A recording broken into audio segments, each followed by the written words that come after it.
ये करने में ना, ये करने में 10 ईयर्स लगे, 12वीं के बाद 10 साल लगे। कितने साल लगे? 10 साल। रिएक्शन स्लो है कि फास्ट है? स्लो। अब क्या आएगा? अब आएगा एंजाइम। अब क्या आएगा? अब क्या आएगा? एंजाइम। ये आया एंजाइम। जब एंजाइम इसकी लाइफ में हर ताले की चाबी अलग होती है ना? जैसे इस दरवाजे की चाबी अलग है, गेट के दरवाजे की चाबी अलग है, स्कूल के गेट की दरवाजे की चाबी अलग है, बैंक के लॉकर की चाबी अलग। अच्छे से काम करने का मतलब क्या हो गया? कि मैं उसकी एक्टिवेशन एनर्जी अच्छे से, सारा समझ आ रहा है? ठीक ना? एंजाइम्स क्या होते हैं? एंजाइम्स क्या होते हैं? What are enzymes? सुनना, the enzymes are the chemical substance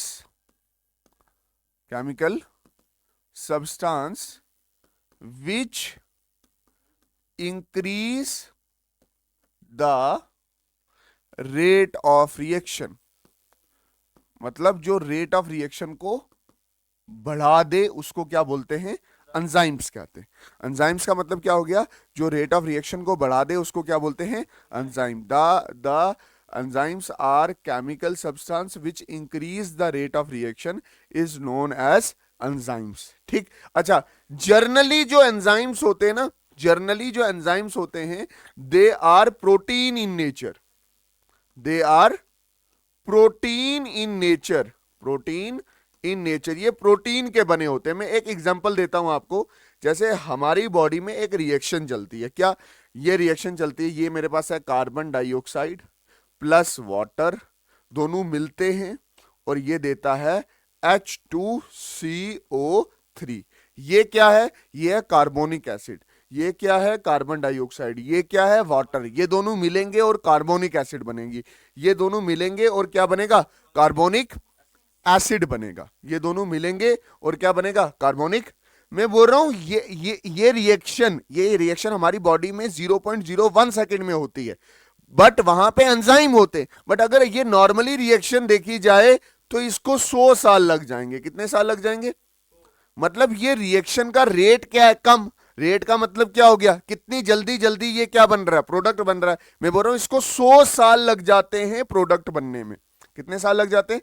100 साल लग जाते। मतलब इसका रेट ऑफ रिएक्शन क्या है? कम। रेट ऑफ रिएक्शन का मतलब होता है कितनी जल्दी प्रोडक्ट बनता है और कितनी जल्दी रिएक्टेंट क्या होता है? खत्म होता है। बात समझ आई कि नहीं? अब मैंने क्या बोला? मैंने ये बोला कि कार्बन डाइऑक्साइड प्लस वाटर, ये यहां पे मैंने एक एंजाइम का इस्तेमाल किया और एंजाइम का नाम क्या है? That is carbonic anhydrase. यही काम 0.001 सेकेंड में हो गया। और ये किस में कन्वर्ट हो गया? ये किस में कन्वर्ट हो गया? दैट इज H2CO3 में। बात समझ आई कि नहीं आई? तो एंजाइम करते क्या है? रिएक्शन को फास्ट कर देते हैं। जो रिएक्शन 100 सालों में होगी वो रिएक्शन एक दिन में, एक सेकंड में, 0.001 सेकंड में होगी। मतलब प्रोडक्ट का बनना तेज होगा कि कम हो जाएगा? प्रोडक्ट तेजी से बनेगा कि तेजी से बनेगा? ये किसका फंक्शन है? दैट इज एंजाइम का। हमारी बॉडी में एंजाइम ही प्रोडक्ट का बनना तेज करते हैं। अगर एंजाइम ना हो, खुद सोचो क्या कितनी सारी रिएक्शंस हैं जो हमारी बॉडी में नहीं हो पाएंगी। जैसे ये वाली रिएक्शन, ये रिएक्शन पता कहां चलती है? जब टिश्यू के अंदर कार्बन डाइऑक्साइड ज्यादा हो जाता है ना, तो उसको मुंह से बाहर आना पड़ता है। तो वो पहले प्लाज्मा के साथ मिलता है, कार्बोनिक हाइड्रेस, कार्बोनिक एसिड बनता है और कार्बोनिक एसिड आता है किसके पास? एल्वोलाई के पास। और एल्वोलाई से कार्बन डाइऑक्साइड, और वो कार्बन डाइऑक्साइड हमारी बॉडी से क्या करता है? बाहर आता है। तो ये ये बहुत तेज प्रोसेस है।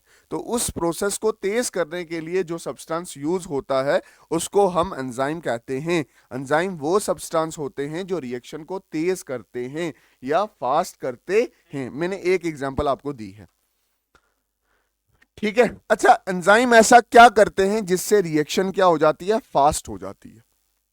एंजाइम क्या करते हैं ऐसा जिससे रिएक्शन फास्ट हो जाती है? इससे देखना, ध्यान से समझना इसे।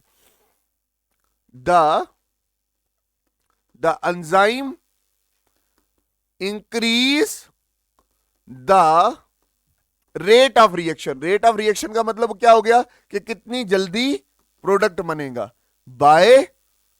By decreasing the activation energy. ये ग्राफ एनसीईआरटी में बना हुआ है, by decreasing the activation energy. Activation energy को कम करते हैं तब जाके रिएक्शन क्या होती है, फास्ट होती है। अब एक्टिवेशन एनर्जी का कंसेप्ट आपको पता नहीं है, अब समझना ध्यान से। इधर इधर मैं बोल रहा हूं, ये मेरे पास कौन सी एक्सिस है, वाई एक्सिस है। ये मेरे पास कौन सी एक्सिस है, आराम से समझना। मैंने कितनी एक्सिस ड्रा की है, एक एक्स एक्सिस है और दूसरी क्या है, ठीक है, वेरी गुड। अब समझना ध्यान से। इधर मुझे पता है कि ये वाली साइड क्या होती है, रिएक्टेंट, और ये वाली साइड क्या होती है, प्रोडक्ट। एक साइड रिएक्टेंट होती है, एक साइड। देखो क्या शुरू शुरू में अगर मैं यहां पे बोलूं कि ये एनर्जी है, ये क्या है, ये एनर्जी है, मैंने वाई एक्सिस पे एनर्जी रिप्रेजेंट की है, बात समझे कि नहीं। और मैंने ये लिखा that is reactant, that is. अब देखो रिएक्टेंट की कुछ ना कुछ तो एनर्जी होगी ना, कार्बन डाइऑक्साइड की, वाटर की कुछ ना कुछ तो एनर्जी होगी। तो ये जो एनर्जी निकली ना, ये वाली जो एनर्जी है, ये क्या है, that is energy of reactant. ये क्या एनर्जी ऑफ, मैं अच्छे से लिख रहा हूं इधर, what is E R, E R is the energy of reactant, E R is the energy of, समझ आया ना। ये है, कुछ ना कुछ एनर्जी होगी, 2 जूल हुई, 3 जूल होगी, ऐसा नहीं है कि कोई भी मॉलिक्यूल विदाउट एनर्जी हो, ये एनर्जी है। अब इसको कन्वर्ट होना है किसमें, इसमें। अब इसको एक एनर्जी देनी पड़ेगी, ठीक है। ये जो एनर्जी आप इसको दोगे, ठीक है, ये जो एडिशनल अमाउंट ऑफ एनर्जी आपने दी ताकि रिएक्टेंट चेंज हो सके किसमें, प्रोडक्ट में। ये जो एडिशनल अमाउंट ऑफ एनर्जी जो आपने दी है ताकि आपका रिएक्टेंट कन्वर्ट हो सके प्रोडक्ट में, इसको बोलते हैं एक्टिवेशन एनर्जी। मतलब ये वाली जो एनर्जी मैंने दी है दैट इज ई ए है, which is activation energy. Activation energy कौन सी, वो एडिशनल अमाउंट ऑफ एनर्जी जो आप देते हो किसी रिएक्टेंट को ताकि वो प्रोडक्ट में कन्वर्ट हो सके या एक बदलती स्टेज में आ सके, जिसको क्या बोलते हैं, ट्रांसिशन स्टेज। इसको क्या बोलते हैं, ट्रांसिशन स्टेज। ये वाली जो स्टेज है, मतलब जब बदलेगा, जब क्या करेगा, मतलब जब रिएक्टेंट प्रोडक्ट में बदलेगा। ये चीज बदली है तभी प्रोडक्ट बना है ना, ये बदलेगा तभी क्या बनेगा, प्रोडक्ट बनेगा। तो मेरे पास क्या आया, that is E A. E A is the activation energy. Activation energy कौन सी एनर्जी होगी, वो एनर्जी जो आप एडिशनल रिएक्टेंट को दोगे ताकि वो ट्रांसिशन स्टेज में आ सके। ट्रांसिशन स्टेज का मतलब हो गया इस स्टेज से गुजरेगा तभी क्या बनेगा, प्रोडक्ट बनेगा। बात समझ आएगी नहीं। अच्छा सर, जब वो ट्रांसिशन स्टेज में पहुंचेगा तो उसके पास 2 एनर्जीज तो होनी चाहिए, एक रिएक्टेंट वाली एनर्जी और दूसरी कौन सी, एक्टिवेशन एनर्जी। बात समझ आई। और ध्यान से देखना, इन दोनों का जो सम होगा, मतलब that is E T, that is transitional energy क्या होगी, that is E R plus E A. E R plus, ये नीचे से लेकर ऊपर जहां पे उसका ट्रांसिशन स्टेज है। फिर फाइनली वो किस में चेंज हो जाएगा, फिर ये किस में बदल जाएगा, दैट इज प्रोडक्ट में, दैट इज प्रोडक्ट। और ये वाली जो एनर्जी रहेगी इसको आप क्या बोलोगे, that is energy of product. और मैंने ये इधर लिख दिया, E P is the energy of product, ठीक है। अच्छा, कुछ बच्चों को ना एक्टिवेशन एनर्जी नहीं समझ आई, देखो ध्यान से, इधर इधर। एक्टिवेशन एनर्जी क्या, एक्टिवेशन एनर्जी, एक्टिवेशन एनर्जी क्या है, the amount of energy required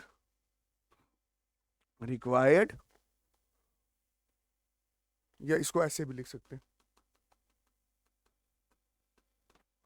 इसको ऐसे लिखना,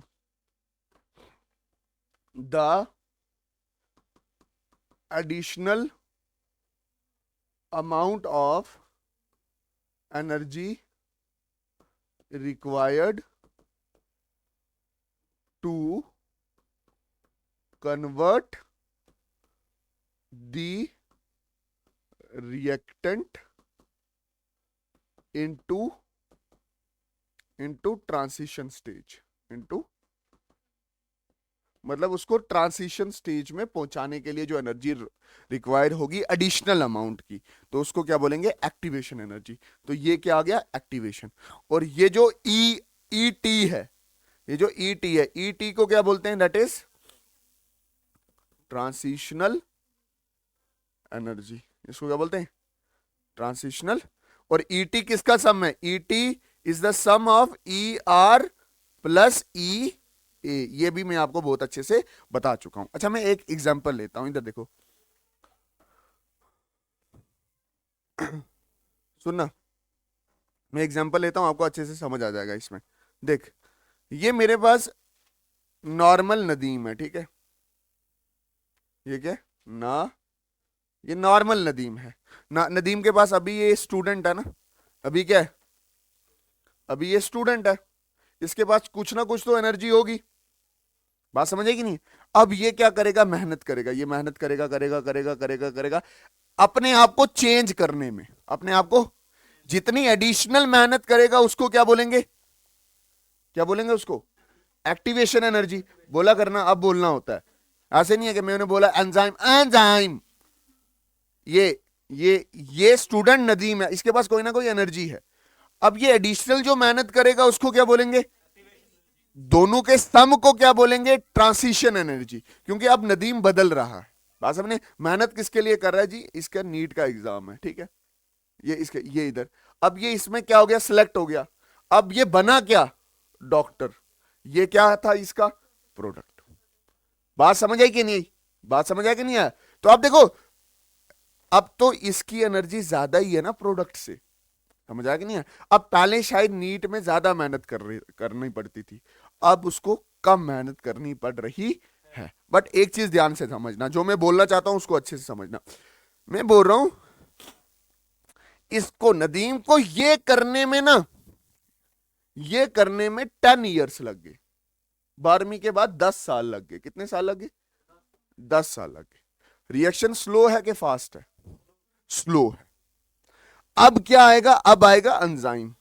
अब क्या आएगा, अब क्या आएगा, एंजाइम। ये आया एंजाइम। जब एंजाइम इसकी लाइफ में आया, ये एंजाइम, तो इसने एक्टिवेशन एनर्जी क्या कर दी, कम कर दी, कम कर दी, कम कर दी। एक्टिवेशन पहले ये थी, अब नई वाली एक्टिवेशन एनर्जी क्या होगी, सिर्फ ये वाली होगी। अब ये वाली एक्टिवेशन क्या होगी, कम। बात समझ आएगी नहीं है। उस एंजाइम ने, ये रिएक्शन किसके साथ है, एंजाइम के साथ है। एंजाइम का मतलब कोई गाइड करने वाला, जैसे ये मैंने लिख दिया अपना नाम वजाहिद सर, ठीक है, क्या काम कर रहा है, एंजाइम का काम कर रहा था। उसने एक्टिवेशन एनर्जी क्या कर दी, जब एक्टिवेशन एनर्जी कम हो गई तो जो चीज 10 सालों में थी उसको कितने लगेंगे, सिर्फ 2 साल। बात समझे कि नहीं। तो ये ग्राफ आपके एनसीईआरटी में भी है क्या, कि ये वाला जो पाथ है ना, ये वाला रास्ता 10 साल वाला, ये विदाउट एंजाइम है, और ये जो नीचे वाला रास्ता है ये विद एंजाइम है। बात समझ आई कि नहीं। जैसे फॉर एग्जांपल कोई इंसान अकेला काम करता है तो शायद वो मंजिल तक पहुंच जाता है, बट उसको 10 साल लगते हैं। कोई गाइड करने वाला होगा तो वो फालतू की चीजें नहीं करेगा, उसकी एक्टिवेशन एनर्जी कम हो जाती है। जो वो एक्स्ट्रा मेहनत कर रहा होता है, वो एक्स्ट्रा मेहनत उसको करने की जरूरत नहीं पड़ती। इस तरह से एंजाइम क्या करते हैं, काम करते हैं। याद रखना, एक्टिवेशन एनर्जी को कम करके एंजाइम क्या करता है, रेट ऑफ रिएक्शन को बढ़ाता है। मैंने लाइन में लिखा है, समझ आया कि नहीं आया। अब सुनना, इधर कंसेप्ट ऑफ एंजाइम को समझाने के लिए ना हमारे पास एक लॉक एंड की हाइपोथेसिस है। Lock and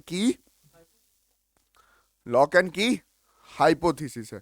concept of enzyme को समझाने के लिए हमारे पास क्या है, एक लॉक एंड की हाइपोथेसिस है। मैं उसको अच्छे से समझाऊंगा, बट पहले एक पॉइंट लिख लो कि enzymes are specific in nature, के एंजाइम स्पेसिफिक होते हैं नेचर में। मतलब हर सब्सटेंट के हर रिएक्टेंट के लिए अलग एंजाइम है। जैसे नदीम के लिए अलग एंजाइम था, वैसे ही ताहिर के लिए अलग एंजाइम है। हर रिएक्टेंट के लिए अलग एंजाइम होता है। और जो एंजाइम्स होते हैं, enzymes always required in least amount, कि एंजाइम हमेशा क्या होते हैं, लीस्ट अमाउंट में। लीस्ट अमाउंट मतलब बहुत कम मिकदार में ही यूज होते हैं। इतने ज्यादा अमाउंट एंजाइम का चाहिए नहीं होता। इन दो पॉइंट को समझाने के लिए हमारे पास एक हाइपोथेसिस आई, जिसको बोलते हैं लॉक एंड की हाइपोथेसिस। लॉक एंड की ठीक है, कौन सी आई हाइपोथेसिस, लॉक एंड की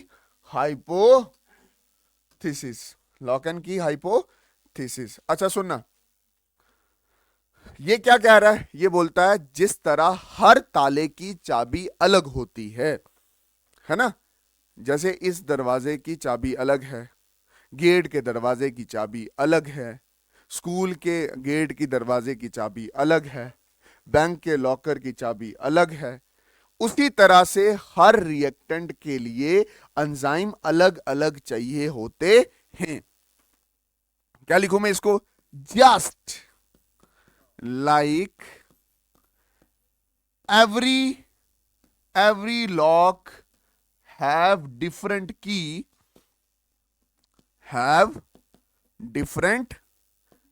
हर एक ताले की चाबी क्या होती है, just like every lock have different key, every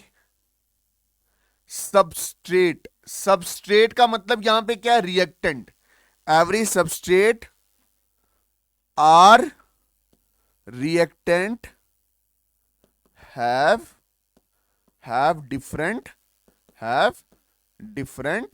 enzyme, अच्छा मेरी बात सुनो, जब कभी भी आप कोई दो ताले एक ही कंपनी के खरीदते हो, है ना, क्या एक ताले की चाबी दूसरे में लग जाती है, नहीं, कहां लगती है। जो ताला मैंने गोदरेज के ताले खरीद रखे हैं 4 अच्छे वाले, ये अल्लाह ताला ने बनाया यार, इतना खराबी नहीं हो सकती। इधर देखना, मैं क्या बोल रहा हूं कि गोदरेज के 4 ताले मैंने खरीदे, तो क्या पहले गोदरेज की चाबी दूसरे वाले ताले में लग सकती है, या दूसरे वाली तीसरे में लग सकती है, नहीं लग सकती। उसी तरह हर एक सबस्ट्रेट का एंजाइम क्या होता है, अलग अलग होता है। देखो मान के चलो ये मेरे पास रिएक्टेंट है, ये मेरे पास क्या है, रिएक्टेंट है, ये मेरे पास रिएक्टेंट है, ठीक है। इसके पास 2 एंजाइम आते हैं, एक की शक्ल ऐसी होती है और एक की शक्ल ऐसी होती है। कौन सा एंजाइम लगेगा इसको, ऊपर वाला, फर्स्ट एंजाइम लगेगा। कौन सा लगेगा, फर्स्ट एंजाइम।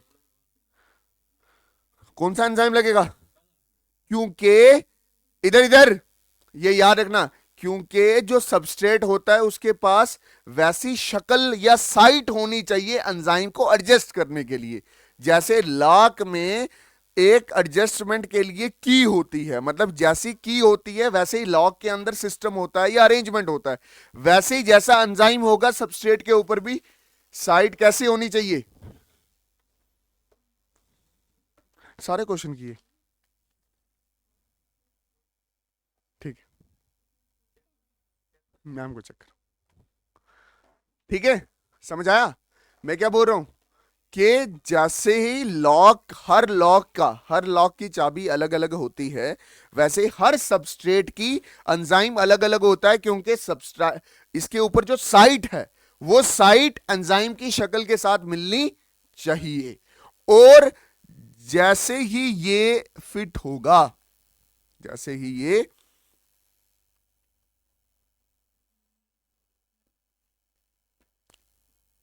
समझना इस चीज को,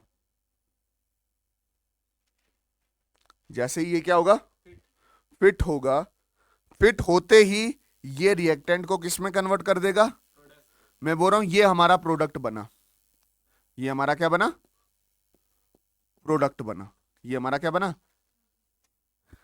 ये क्या था, एंजाइम प्लस रिएक्टेंट, ये हमारे पास क्या था, रिएक्टेंट। अब जब प्रोडक्ट बना, क्या प्रोडक्ट की साइड चेंज होगी, तो क्या एंजाइम खुद ब खुद खिसक जाएगा बाहर, क्योंकि एंजाइम की शक्ल तो यहां फिट ही नहीं बैठ रही है। अब देखो मैंने क्या लिखा, enzymes are specific in nature, specific मतलब हर रिएक्टेंट का एंजाइम अलग अलग है, हर रिएक्टेंट का एंजाइम क्या है, अगर यहां पे रिएक्टेंट बदल गया, अगर वही वाला रिएक्टेंट इधर आ गया, तो ये वाला एंजाइम लगेगा, नहीं लगेगा। और मैंने बोला enzymes always required in least amount, least amount क्यों, क्योंकि एंजाइम रिएक्शन में खर्च नहीं होता, वो at the end of the reaction निकल जाता है, खर्च नहीं होगा, एंजाइम खर्च नहीं होगा, वो at the end of the reaction में निकल जाता। ये दो पॉइंट समझाने के लिए हमारे पास कौन सी हाइपोथेसिस आई, लॉक एंड की, लॉक एंड की, पक्का उतारो इसको, मैं थोड़ी स्टिंग भी, इधर देखना, जैसे हमारे पास था ना, अभी मैंने आपको दो पॉइंट समझाने के लिए हाइपोथेसिस समझाई है ना, उसी तरह से हमारे पास है factor affecting the enzyme activity, factor factor affecting the enzyme activity, वो कौन से फैक्टर हैं जो एंजाइम की एक्टिविटी को अफेक्ट करते हैं। एंजाइम का काम क्या है, एक्टिवेशन एनर्जी को कम करना है ना, और रेट ऑफ रिएक्शन को क्या करना, बढ़ाना। मैंने एंजाइम ग्राफ में कौन बताया था, मैं। अब मेरी एक्टिविटी को कौन कौन सी चीज अफेक्ट कर सकती है, मेरी एक्टिविटी को कौन कौन सी चीज, बताओ जरा कैसे हो सकता है, आप आपको आंसर खुद मिल जाएंगे। मैंने बताया ना, मैंने ऐसे ऐसे एग्जांपल दी थी आपको कि नदीम के केस में एंजाइम कौन था, मैं था, जिसने उसकी जो एक्स्ट्रा मेहनत थी वो क्या की थी, कम की थी, ठीक है। अब बताओ जरा मेरी एक्टिविटी तेज कैसे होगी, सुनो, अब मैं एंजाइम ही हूं ना, मतलब मैं एंजाइम हूं, factor affecting the enzyme activity, enzyme activity को कौन बढ़ा सकता है या कौन कम कर सकता है, पहला लिखो टेम्परेचर,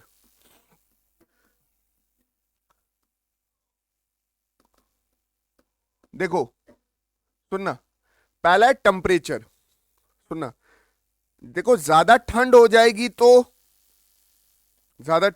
तो मैं इतने अच्छे से पढ़ा, ज्यादा गर्मी हो जाएगी तो मैं नहीं पढ़ा पाऊंगा। उसी तरह से एंजाइम के साथ भी है कि अगर लो टेम्परेचर पे भी एंजाइम एक्टिविटी क्या होती है, कम होती है, और ज्यादा टेम्परेचर पे भी एंजाइम एक्टिविटी क्या होती है, बेस्ट एक ऑप्टिमम टेम्परेचर होता है जहां पे मैं अच्छे से काम करूंगा। अच्छे से काम करने का मतलब क्या हो गया, कि मैं उसकी एक्टिवेशन एनर्जी अच्छे से, सारा समझ आ रहा है,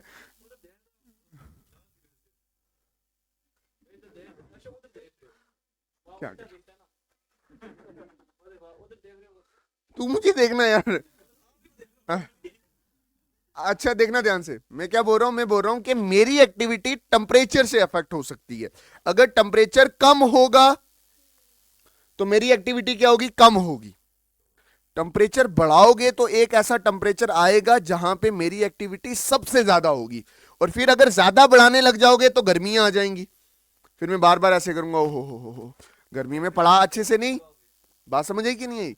तो ये ध्यान में रखो, एक ऑप्टिमम टेम्परेचर पे मैं अच्छे से काम करता हूं, और वो ऑप्टिमम टेम्परेचर क्या होता है, मैं ऐसे लिख रहा हूं, ऑप्टिमम टेम्परेचर अक्सर जो देखा जाता है वो 20 डिग्री से 40 डिग्री के बीच में है।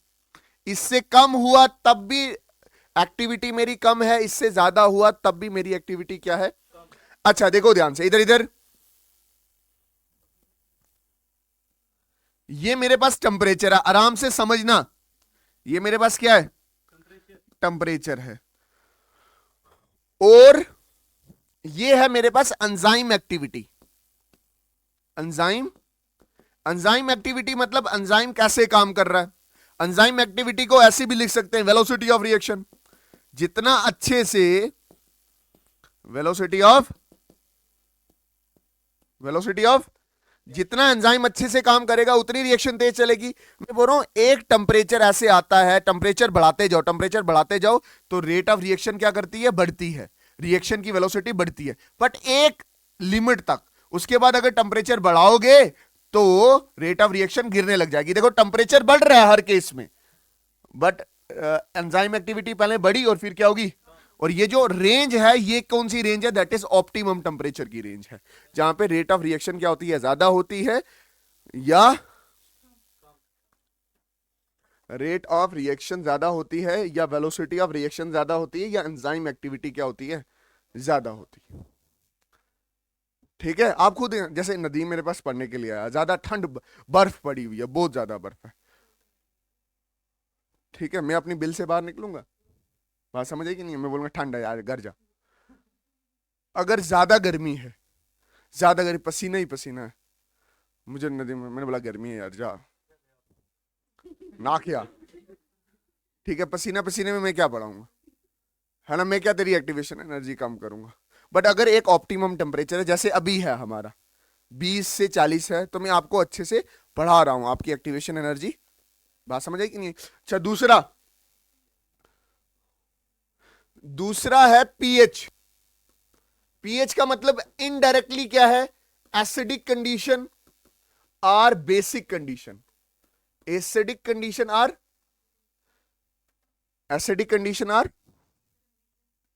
समझ आया कि नहीं है। एसिड ज्यादा हो जाना मतलब ये क्या है, क्रूसिव इन नेचर है, तो एंजाइम अच्छे से काम करेगा ना।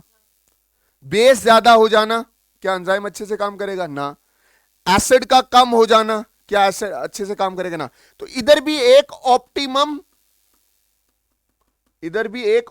पीएच होना चाहिए, इधर भी एक ऑप्टिमम पीएच होना, इसको भी ऐसे ही रिप्रेजेंट करेंगे, देखना। पीएच का मतलब समझे ना, पीएच का मतलब होता है एसिड या बेस। पीएच का एक्चुअल में अगर डेफिनेशन 10वीं वाली करवाऊं आपको, तो उसका मतलब क्या होता है, pH is the negative logarithm of proton ion concentration. PH आपको किसी भी एरिया की या किसी भी जगह की क्या बताता है, एसिडिटी बताता है। समझ आया कि नहीं आया, पक्की बात है ना। अब देखो ध्यान से, ये पीएच है, पीएच ज्यादा होने का मतलब, देखिए ये मेरे पास क्या आ गई, वेलोसिटी ऑफ रिएक्शन। अब वेलोसिटी ऑफ रिएक्शन आप सब जानते हो, वेलोसिटी ऑफ रिएक्शन का मतलब क्या हो गया, एंजाइम एक्टिविटी या रेट ऑफ रिएक्शन। पीएच बढ़ रहा है, पीएच बढ़ रहा है, रेट ऑफ रिएक्शन बढ़ रही है। रेट ऑफ रिएक्शन, पीएच बढ़ने का मतलब क्या हो गया, बेस आ रहा है, बेस। पीएच बढ़ने का मतलब यही होता है ना, बेस आता है। पीएच कम का मतलब होता है एसिड। तो एक ऑप्टिमम एरिया होगा जहां पे रेट ऑफ रिएक्शन मैक्सिमम होगी। अगर पीएच ज्यादा हो, देखो जैसे फॉर एग्जांपल देखना ध्यान से, अगर शुरू में क्या होता है, पीएच बढ़ोगे तो रेट ऑफ रिएक्शन क्या करती है, बढ़ती है। फिर एक ऑप्टिमम पीएच आता है जहां पे सबसे ज्यादा रेट ऑफ रिएक्शन होती है। उसके बाद अगर पीएच बढ़ाओगे, ज्यादा बेसिक कंडीशन लाओगे,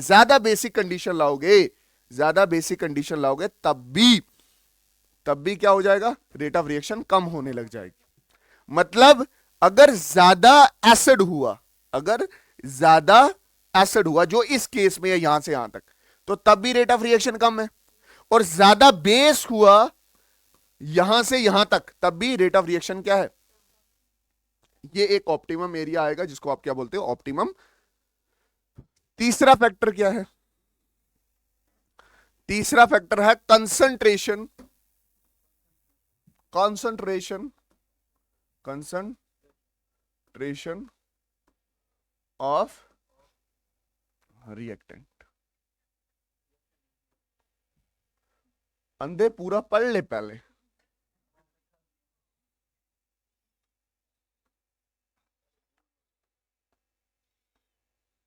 अब सुनो मेरी बात,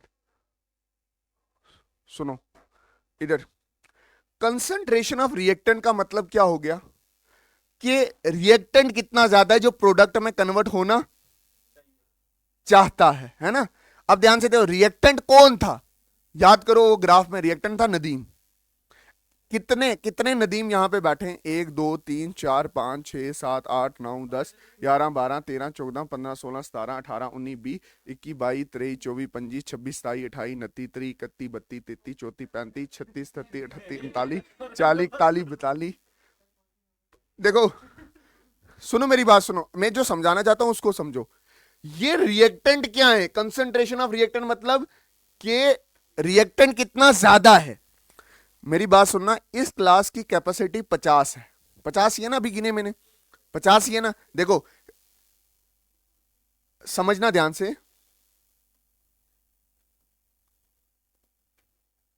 कंसेप्ट खराब करेगा तू, दांत बाद में निकाल लेना।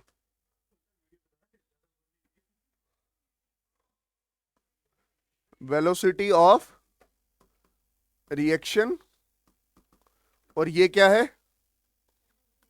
Concentration of reactant. समझना ध्यान से, मैं क्या बोल रहा हूं अच्छे से समझना, मैं क्या बोल रहा हूं। देखो नदीम आया मेरे पास पढ़ने के लिए, नदीम क्या? रिएक्टेंट। मैंने प्रोडक्ट में कन्वर्ट कर दिया, मैं एंजाइम हूं, ठीक है। अब खुद देखो कि 1 आया कन्वर्ट कर दिया, 2 आया कन्वर्ट कर दिया, 3 आ गया, 4 आ गया कन्वर्ट कर दिया, 10 आगे कन्वर्ट कर दिया, 15 आगे कन्वर्ट कर दिया, 50 आए कन्वर्ट करके भेज दिए। क्या मैं इधर इस क्लास में 100 बच्चा बिठा सकता हूं? नहीं। मतलब अगर कंसंट्रेशन बढ़ेगी तो वेलोसिटी बढ़ेगी। वेलोसिटी क्या करेगी? कंसंट्रेशन बढ़ेगी, कंसंट्रेशन ऑफ रिएक्टेंट बढ़ेगा तो वेलोसिटी ऑफ रिएक्शन क्या करेगी? बट एक लिमिट तक, बट एक, क्योंकि उसके बाद एंजाइम थोड़ा छोटा ही होता है ना। एंजाइम इतने नहीं होते कि वो सबको कन्वर्ट कर, एक वक्त के बाद रिएक्टेंट बढ़ते जाएं, बट वो प्रोडक्ट में कन्वर्ट नहीं होते क्योंकि उतना एंजाइम नहीं होता उनको प्रोडक्ट में कन्वर्ट करने। समझो इस चीज को, मैं दोबारा रिपीट कर रहा हूं, मैं क्या बोल रहा हूं। नदीम रिएक्टेंट था, ऐसे नदीम कितने आके बैठ सकते थे? 50। क्या 50 प्रोडक्ट में कन्वर्ट हो जाएंगे? मतलब अगर रिएक्टेंट बढ़ेंगे तो वेलोसिटी बढ़ेगी। बट जब 51 आ गया, 52 आ गया, 60 आ गए, तो 60 जब बैठेंगे, क्या मेरे पास वो कैपेसिटी है कि मैं उनको बिठा सकूं या उनको प्रोडक्ट में कन्वर्ट करवा पाऊं? ना, क्योंकि एंजाइम थोड़ा है, क्योंकि एंजाइम क्या है? अब वो एंजाइम फ्री होगा तो फिर मैं उन दूसरे 10 या 15 या 50 बच्चों पे, है ना, इसलिए मैं क्या बनाऊंगा? दूसरा बैच बनाऊंगा। तो दूसरे बैच के लिए और टाइम लगेगा ना। बात समझे कि नहीं? तो रेट ऑफ रिएक्शन क्या हुआ? रेट ऑफ रिएक्शन का मतलब क्या हो गया? समझो ध्यान से, अच्छे से समझो। मैं क्या बोल रहा हूं कि कंसंट्रेशन ऑफ रिएक्टेंट, जब जब जब कंसंट्रेशन ऑफ रिएक्टेंट बढ़ेगा, मतलब जो रिएक्टेंट बढ़ेंगे, नदीम बढ़ेंगे, तो प्रोडक्ट वेलोसिटी ऑफ रिएक्शन बढ़ेगा। बट इतने ज्यादा नहीं बढ़ने चाहिए कि एंजाइम पे लोड पड़े। जब एंजाइम पे लोड बढ़ेगा तो वो 50 ही कन्वर्ट कर पाएगा। इधर तक कितने कन्वर्ट कर पा रहा है? 50। उसके बाद जो मर्जी आई नहीं कन्वर्ट कर पा सकता। बात समझे कि नहीं? उसके लिए जो एक्स्ट्रा बच्चे आएंगे या एक्स्ट्रा रिएक्टेंट आएगा तो उसको बोलेगा ठहर जा, पहले ये कन्वर्ट होने दे, फिर मैं तुझे बारी दूंगा। बात समझे कि नहीं? तो ये 3 फैक्टर्स हैं जिस पे एंजाइम एक्टिविटी क्या करती है? एंजाइम एक्टिविटी क्या करती है? डिपेंड करती है, रिएक्ट करती है।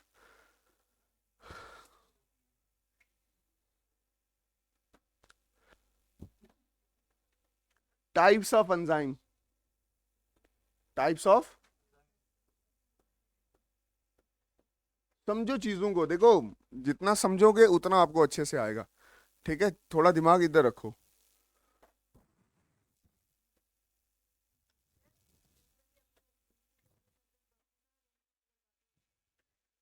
बाकी वेट करेंगे, बाकी मैं बताता हूं, इधर देखो, सुनो। पोडियम में आपको बता, देखो क्या होगा, जैसे फॉर एग्जांपल मेरी बॉडी में ना फैट का एक काम है, फैट की डाइजेशन होती है मेरी बॉडी में, तो फैट रिएक्टेंट है, डाइजेस्ट करके क्या देता है, दैट इज मोनोग्लिसराइड, डाइग्लिसराइड, ऐसे देता है ना, फैट की डाइजेशन होती है। अब मेरी बात सुनो, मैंने फैट बहुत सारा खा लिया तो तभी तो पेट निकला, निकला ना। अब फैट रिएक्टेंट अक्यूमुलेट है ना, अब इसके लिए जो एंजाइम आता है तो वो थोड़ा थोड़ा ही कन्वर्ट कर रहा है ना, बात समझिए ना, वो तो साइड पे ही रहेगा ना, समझ आया कि नहीं आया, वो साइड पे ही रहेगा। इसी इसी वजह से ना काफी सारी चीजें जब एक्स्ट्रा इकट्ठी हो जाती है ना तो बहुत सारी बीमारियां भी होती हैं। ऐसा ऐसा हमारी बॉडी में होता नहीं है, ऐसा हमारी बॉडी में इसलिए नहीं होता क्योंकि जैसे ही कोई प्रोडक्ट आता है, जैसे ही कोई रिएक्टेंट आता है तो उसको तुरंत प्रोडक्ट में कन्वर्ट किया जाता है, ताकि ये कोई भी एक्यूमुलेशन ना करे। अगर एक्यूमुलेशन शुरू हो गई तो बहुत सारी बीमारियां लगना शुरू हो जाती। यही तो इंपॉर्टेंट रोल है हमारे एंजाइम्स का हमारी बॉडी में, कि एंजाइम्स क्या करते हैं कि जो फालतू की चीज है, रिएक्टेंट है, उसको तुरंत प्रोडक्ट में कन्वर्ट करते हैं। समझ आया कि नहीं आया? अगर नहीं करेंगे तो उसकी वजह से हमारी बॉडी में बहुत सारी बीमारियां होती हैं। Types of enzyme, types of, पहला enzyme that is ligase, ligase enzyme. Ligase enzyme क्या करता है? The enzyme which bind, two or more than two reactant. मतलब वो एंजाइम जो जो एक या एक से ज्यादा रिएक्टेंट को क्या करे? बाइंड करे, लाइगेज करे। लाइगेज का मतलब होता है जोड़ना, जोड़ना। अच्छा, लाइगेज। इसके बाद है लाइएसिस। लाइएसिस का मतलब क्या हो गया? तोड़ना। The enzyme which break the reactant. ठीक से, ठीक है। इसके बाद oxidases, oxidases, the enzyme which help in oxidation, जो किस में मदद करे? ऑक्सीडेशन में मदद करे। लाइएसिस का मतलब तोड़ना, लाइगेसिस का मतलब जोड़ना, ऑक्सीडेसिस का मतलब ऑक्सीडेशन करना। उसके बाद है तीसरा, तीसरा नहीं चौथा, ट्रांसफिरेजिस। ट्रांसफिरेजिस, हाय हाय हाय हाय, the enzyme which transfer the group. पढ़ा रहा हूं यार, प्लीज इधर ध्यान दे। विच ट्रांसफर द ग्रुप मतलब वो एंजाइम जो एक ग्रुप को ट्रांसफर करे। बात समझे कि नहीं? ग्रुप को एक जगह से दूसरी जगह पे क्या करे? ट्रांसफर करे, उसको बोलते हैं ट्रांसफिरेसिस। उसको क्या बोलते हैं? ठीक है। पांचवा हाइड्रोलेसिस भी लिख लो।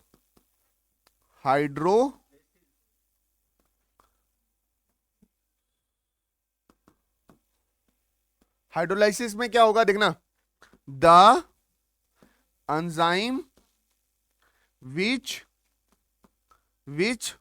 ब्रेक द, वो enzyme, the enzyme which break the reactant in presence of water. ठीक है, इसको बोलते हैं हाइड्रोलाइसिस। जितने भी डाइजेस्टिव एंजाइम है वो सारे हाइड्रोलाइसिस हैं, पानी की मदद से हमारे फूड को तोड़ते हैं। ये मैंने कुछ टाइप्स बता दिए एंजाइम्स के। अच्छा, इसके बाद ना एक आता है कोफैक्टर।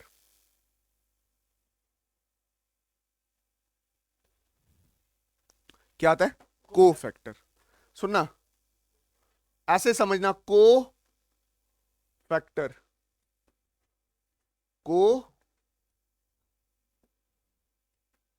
कोफैक्टर, आराम से समझना इस चीज को, क्या है दैट इज कोफैक्टर। कोफैक्टर क्या है?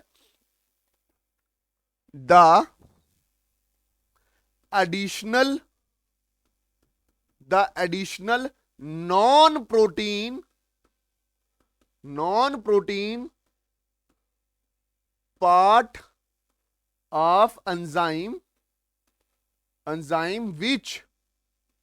which increase the rate of reaction। बात समझ आई कि नहीं? मतलब कोफैक्टर क्या है? एक एडिशनल ग्रुप है जो नॉन प्रोटीन है, जो क्या करता है? एंजाइम की एक्टिविटी को, बात समझो इधर, मैं एंजाइम हूं ना, मेरी एक्टिविटी बढ़ती है इस कोफैक्टर की वजह से। बात समझ आई कि नहीं? तो ये मेरे पास क्या है? एक कोफैक्टर। बात समझ आई कि नहीं है? कोफैक्टर क्या करता है? एंजाइम की एक्टिविटी को बढ़ाता है।